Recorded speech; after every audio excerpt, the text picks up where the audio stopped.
UPPL দলৰ উষা বৰা ডাঙৰীয়া তেখেতৰ প্ৰশংসা কৰিছে।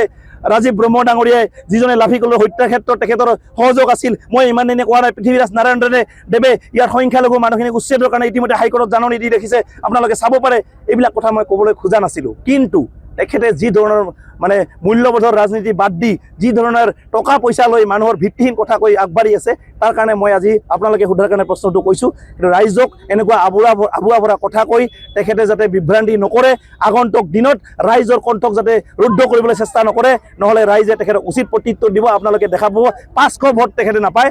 আগন্তুক দিনত মই এটা কথাই অনুৰোধ জনাব বিচাৰোঁ, যদি যুৱ প্ৰজন্মৰ হৈ কাম কৰিব খোজে, ফিল্ডত নামক, ৰাইজৰ হৈ সেৱা কৰক। আমি যেনেকৈ প্ৰজা হিচাপে কাম কৰি আছোঁ, প্ৰজা হিচাপে ৰাইজৰ ল'ৰা হিচাপে কাম কৰক। প্ৰজা নথকা ৰজা হিচাপে কাম কৰিবলৈ ইয়াত আহিব নালাগে। UPPL দলৰ উষা বৰা ডাঙৰীয়াই তেখেতৰ প্ৰশংসা কৰিছে।